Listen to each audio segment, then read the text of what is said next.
Welcome to A Simple Life. We are up here and we are going to be moving our goats from this area, which is Oak Hill, the top of Herman's property. We call it Oak Hill or Herman's.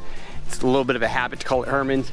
And we're gonna move them from here down to the neighbors, which is actually about a quarter mile, and it's like a property and a half over. Now, we're doing that because they have about an 8 to 10 acre area that's fenced in for cattle. It's really solid fencing, it's beautiful. And we're gonna be taking Merle and all of our does and all their withers and all the kids down there. We're gonna be leaving the bucks and maybe one wither and Reba up here. And the reason for doing that, well, we were gonna take everybody, but Reba has been being playful with some of the baby goats, or I shouldn't even say baby, teenager goats. And so I wanna nip that in the bud. I don't want that getting any worse. So the way we're gonna get around that is we are gonna leave her up here with some big goats, and we're gonna take Merle, who doesn't really wanna play with the goats. We're gonna take him and the rest of the herd down to the other property. Okay, now is the hard part.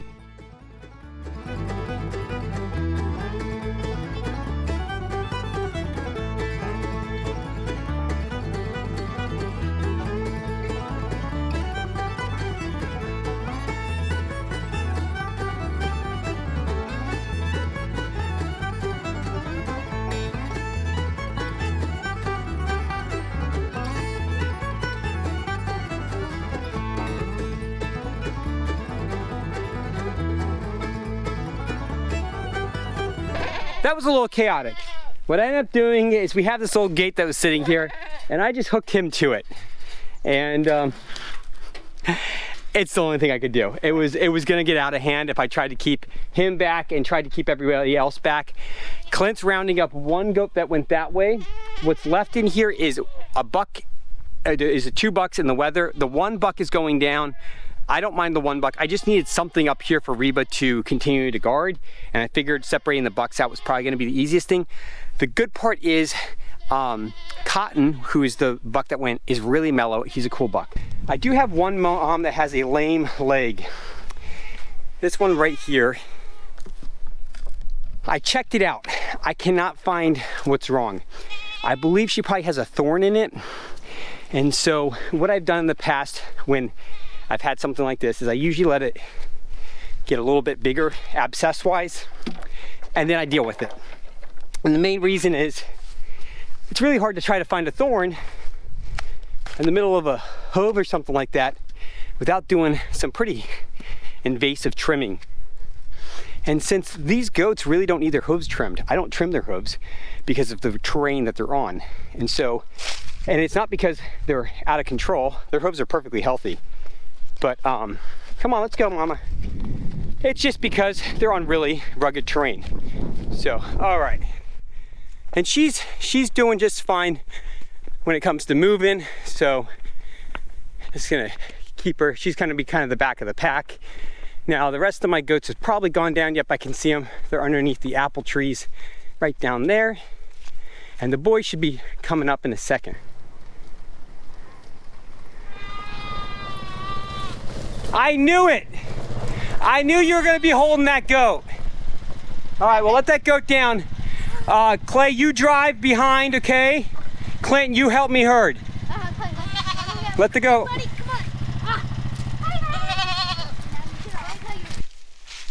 Let's go. Oh, they're liking the oats. They're liking the oats and the wheat, that's for sure.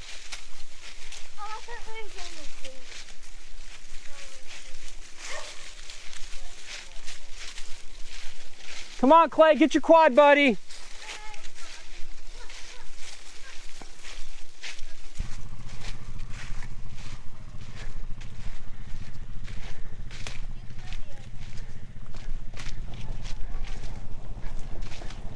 So I called Charlie a little bit ago and I told him we were gonna be pushing our goats through. To ask him if he could make sure the dogs were inside. And he said to make sure to give him a little bit of a heads up. And I'm hoping we can do that, or the goats might just walk all the way down. So I was hoping they wouldn't walk all the way down, but that might be the case. Hey, you're gonna have to stop, Clay. Okay, hey Clint, if you can sneak by them, I need you to run down and make sure there's no dogs, okay? Okay, come on. What's wrong, baby? There you go. Well, yeah, don't pressure him. Don't pressure him. Just try to sneak by him, okay? Come on, Mama, it's okay. You don't like the, I know, you don't like the gravel. All right.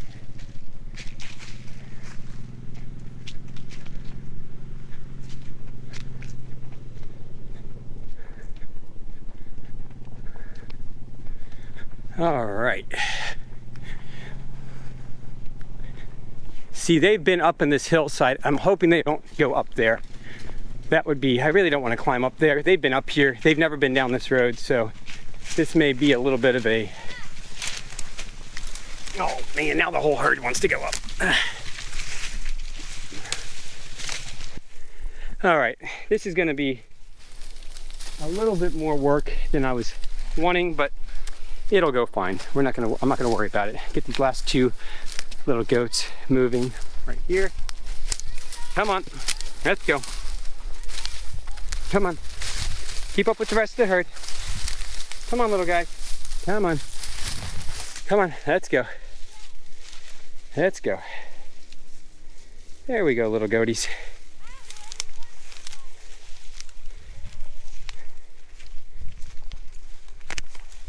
Get those guys. We see there's tracks right here. See these tracks right here? We can push them down these tracks if you're smart. Stay on that track, I'll stay on this track. We can probably get them down the whole hill like that. Come on. Keep them moving, buddy. They spread out if we don't keep them moving.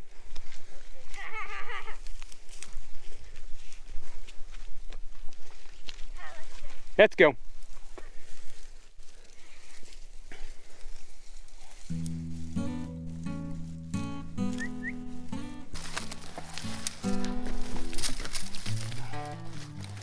The little guy has been dragging his feet, so give him the old.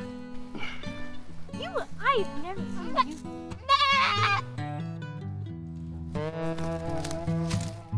Take that.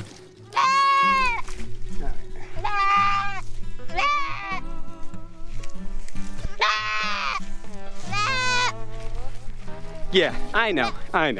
But here's the deal, the little guy wasn't keeping up, so just pick him up. I wish a clock to make it closer.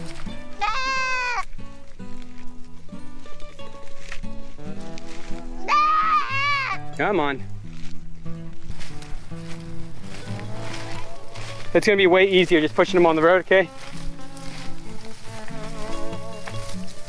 Come on, Clint, get behind those guys so I don't have to pick that goat up again. Where's that goat that I picked up? Okay.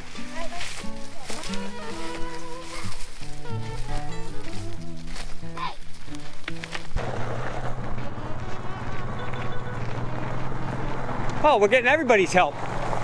Clint, get up ahead of him. I'll get behind him.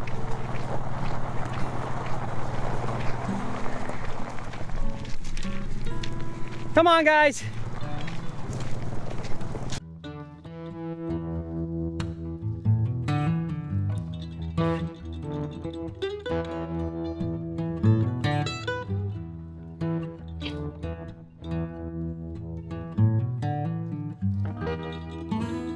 Okay, so a couple weeks ago, oh, by the way, Merle is here with the goats, and I'll show you the goats, but for right now, I wanted to show you the goat water. We built this about a week ago or so, and I haven't used it. We let it set and everything, and I wanted to show you kind of how I adjust it and what that looks like. So there's a little screw on the side right here, okay?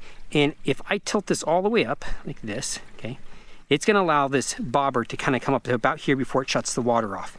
And right now, it's just gonna drop down because it drops down, and it's just slowly fill this up. It's not a very fast, it's just to trickle, and it goes, you know, it's probably about a gallon a minute, but that's gonna slowly fill this up, and then it's gonna come up and shut it off.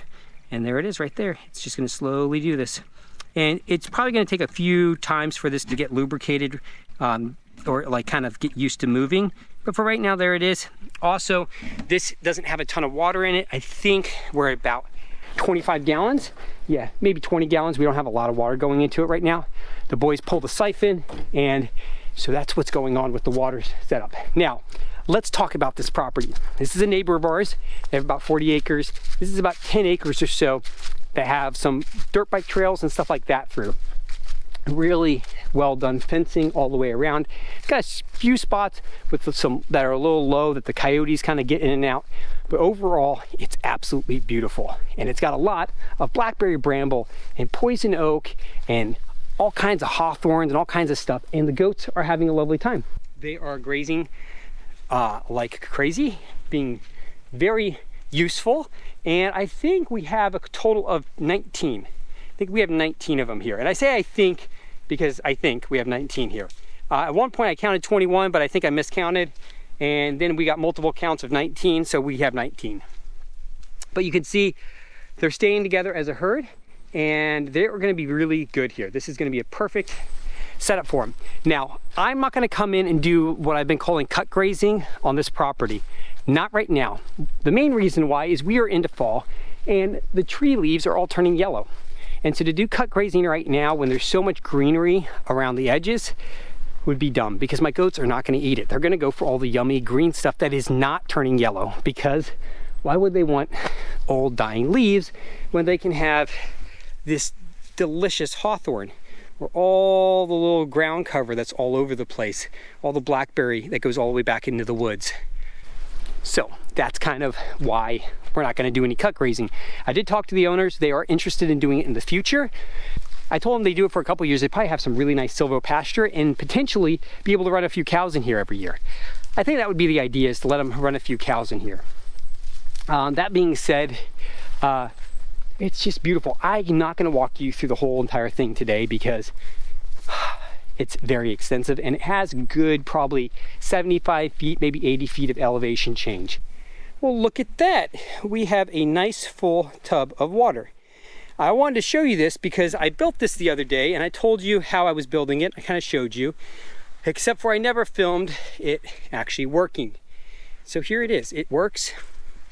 It does exactly what it needs to do. It's not leaking. As far as I can tell, there's no leaks. No, I don't see any leaks. There's no water underneath. We will see if we have leakage over the next couple days, because there will obviously be water on the ground. All right, we are gonna get down and get some dinner because it is about 5 o'clock, 5:30, and we have company coming over. It's actually Herman and his niece. And so we're gonna go down there, and Clint is dying, and Clay is happy that his brother is dying, it looks like. Are you happy that your brother died? Oh, whew. I was gonna say, Clint, I'm gonna start oh, he's dead again. I'm gonna start giving his quad and stuff away. No. Oh, okay, wow, that was quick. All right, well, thank you guys so much for joining us today on A Simple Life. Have a good one. Bye. Bye.